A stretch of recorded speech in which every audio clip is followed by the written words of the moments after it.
You have two options to complete your city in two-point perspective. The first option is to color your city buildings and your objects if it's fantasy.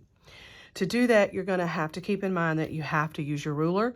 With your colored pencils, you're going to have to show the lines of your buildings, the windows of your buildings. So you could do that a couple of ways. You could start with contrasting colors, as you see here, where I use the same color on this building and two different colors on that building.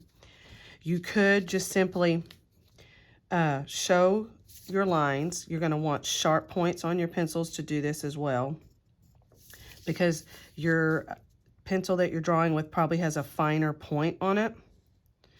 So you could do it where you are drawing and then just coloring it in, and you want to remember to go, just like we've been learning, to go in the direction of your buildings to keep your perspective and not have flatness, because as of right now you have buildings that are 3 dimensions and we don't want to flatten them out with color. You can do it lightly.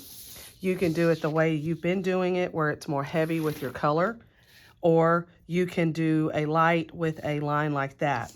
Another option is to take and use contrasting colors. For example, you could use the same color, use the lines, and then color lightly in it. You could use two contrasting colors, a dark and a light, where you do the outlining with one color and then you color it in with a second color. Again, remembering to go the direction that you have, making sure you don't have a lot of white paper showing, making it neat. Now you can color heavy and you can color slick like you did with your previous project. That is fine. That is up to you how you want to do that. If you're using color though, you have to remember that your sky and your ground also have to be colored. Or again, you could use two contrasting colors and then color lighter on the inside, or you could do it the opposite where it's darker, but I'm not sure it will work as well. Then you would have to remember that what are you going to color your sky? Same process with that. It needs to be smooth and even if you're coloring whatever you're choosing to do, and going around your buildings, giving yourself a boundary and completing it that way. Your second option is to shade in your buildings, but then you have to have, and this is non-negotiable, you have to do a accent of color. So you can choose and do your blending.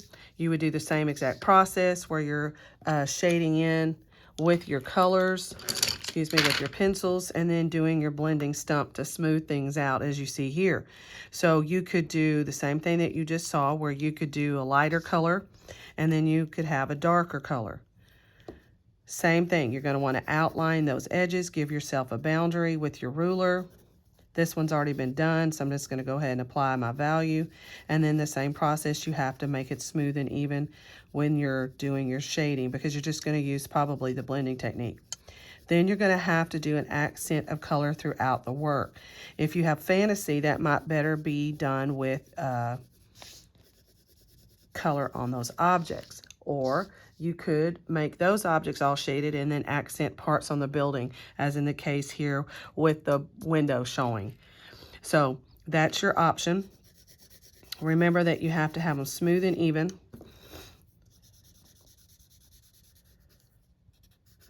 So color it using contrasting colors, making sure your lines of your building still show. That needs more value. Or shading.